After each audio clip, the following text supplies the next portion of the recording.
नमस्कार मित्रों। राष्ट्रीय चैनल पर तात्कालिक और ज्वलंत मुद्दों पर जो बहस के कार्यक्रम होते हैं और डिबेट शो, उस पर अभी कुछ बातें जो हैं वो निश्चित तौर पर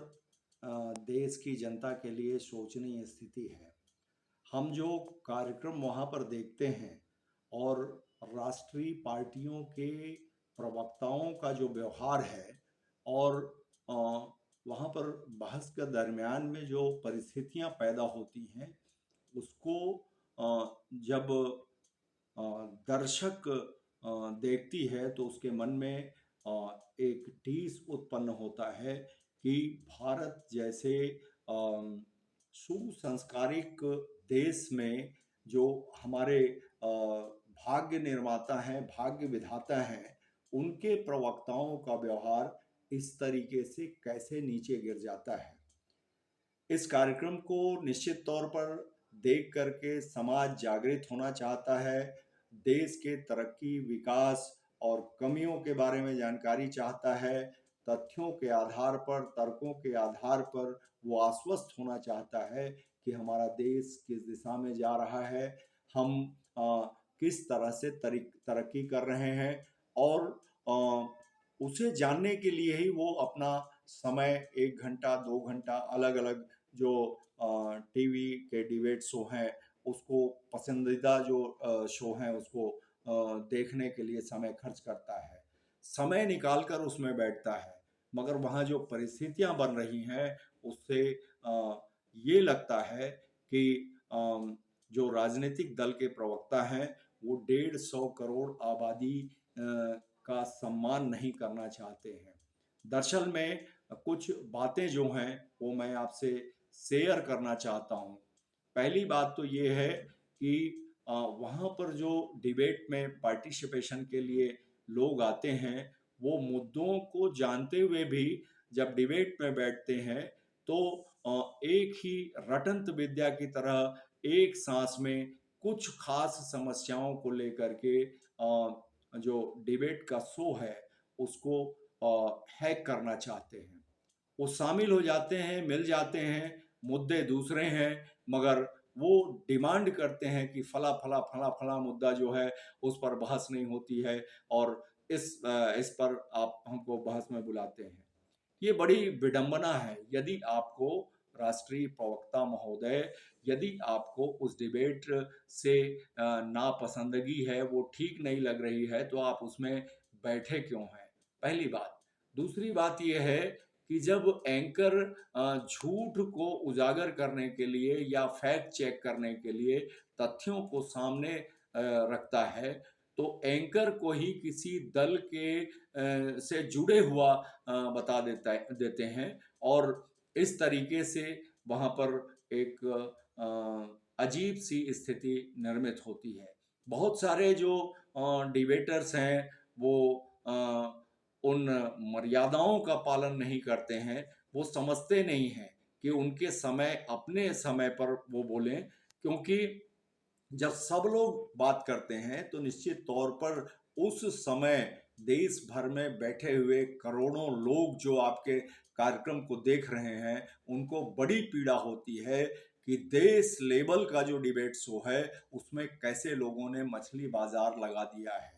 और तथ्यों से भटकाने के लिए, सही बात से भटकाने के लिए और जनता में एक भ्रम पैदा करने के लिए जिस तरीके से उसको रैली या सभा का रूप दे करके लोग अपने एजेंडे पर बात करते हैं, भ्रम फैलाते हैं, ये बहुत ही चिंतनीय बात है। इस बात के लिए सबको मिलकर सुधार करना जरूरी है। दूसरी बात, राजनीतिक विश्लेषक के रूप में बड़े नामधारी लोग उसमें बैठते हैं, मगर जब राजनीतिक विश्लेषण की बात आती है, उनकी बात आती है, तो वो इस तरह से व्यवहार करते हैं, विचार रखते हैं जैसे वो किसी दल के प्रतिनिधित्व कर रहे हैं, वो उसके प्रवक्ता हैं और झूठ फरेब करके वो अपने जो पाठक वर्ग हैं, जो उसके विचारधारा के अनुयायी हैं, उन लोगों को ये शो करते हैं कि ये हमारी ही बात सही है, जबकि वो तथ्य से परे होती है। और हमको पीड़ा होती है कि कोई राष्ट्रीय स्तर का पत्रकार या साहित्यकार या कोई सामाजिक कार्यकर्ता गलत तथ्य को लेकर के वहां पर जनता को भ्रमित करने के लिए बिना लज्जा के वो अपनी बात को रखते हैं। ये बहुत ही विडंबना की बात है। दूसरी बात जो सबसे महत्वपूर्ण है कि जब आप डिबेट में आ रहे हैं, उस आमंत्रण को स्वीकार कर रहे हैं, तो मुद्दे को समझ लीजिए। आप लोग जब वहां पर बैठते हैं तो निश्चित तौर पर लोग का जो समय है उसकी कीमत को आप लोग समझिए, उनकी भावनाओं को आप लोग समझिए। लगातार बारंबारता से हम जहां भी जिस डिबेट को देखते हैं वहां पर समझ में आता है कि 2-3 मुद्दे और वो भी बिना तथ्य के, बिना सर्वे के, रिपोर्ट के, झूठ पर झूठ, और उन्हीं बातों पर पूरा 1 घंटे का डिबेट जो है खत्म हो जाता है। लोगों को समझ में नहीं आता है कि ये मुद्दा किस लिए था, मुद्दा किसका था और ये लोग बात करके कैसे चले गए। वर्तमान टॉपिक पर बात करने के बजाय इतिहास पढ़ाने लगते हैं, इतिहास बताने लगते हैं, और वही बातें इस डिबेट में, वही बातें उस डिबेट में, आज भी, कल भी, परसों भी। मतलब समझिए, हम आगे बढ़ रहे हैं, शिक्षित बच्चे आ रहे हैं, पूरा शिक्षित समाज है, और आप लोग जो छवि भारत देश की पेश कर रहे हैं और ये डिबेट विदेशों में भी देखे जाते हैं, तो आपके स्तर को देख करके वो हंसते होंगे। और जो आपके जो लोग हैं, हम भारतीय, भारत के 150 करोड़ आबादी में जो लोग भी देखते हैं, उन्हें बड़ी पीड़ा होती है कि जो लोग देश की तरक्की के लिए, समाज की तरक्की के लिए जाने जाते हैं, वो इस तरह से कैसे व्यवहार करते हैं, वो कैसे हम जनता को बरगलाना चाहते हैं, असत्य बात हमारे मन में बैठाना चाहते हैं।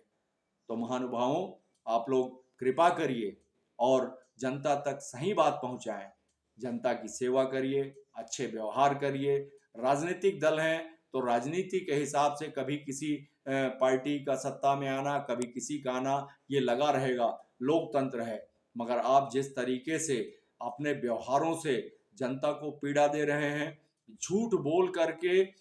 उस समाज को, जिस समाज को मुख्य धारा में लाना है,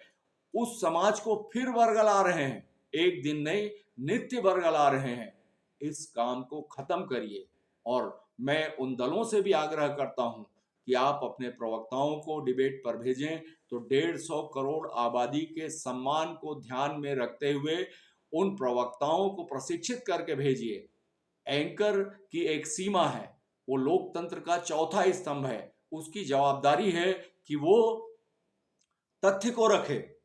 सत्य को रखे। और आप झूठ फैलाना चाहते हैं और फिर उन पर आरोप लगाते हैं कि आप फला पार्टी के प्रवक्ता के रूप में बात मत करिए। ये उचित नहीं है, बिल्कुल उचित नहीं है। राजनीतिक विश्लेषक जो हैं, आप भी महानुभावों, विश्लेषण का मतलब है सच और झूठ दोनों में एक तुलनात्मक अध्ययन करके आप जनता के सामने उस बात को रखें। यदि आप इस तरह से नहीं करते हैं, केवल एक विचारधारा को सपोर्ट करने आए हैं, तो मीडिया घराने से कहिए कि मैं फला पार्टी का प्रवक्ता या उसका सपोर्टर बन के आ रहा हूं, आपका स्वागत है। मगर राजनीतिक विश्लेषक का मुखड़ा लगा करके आप आते हैं और अंदर से किसी दल के आप सेवक होते हैं, उस विचारधारा को, वो चाहे गलत हो या सही हो, उन बातों को आप जनता तक भरमाने के लिए रखते हैं, ये उचित नहीं है। धन्यवाद।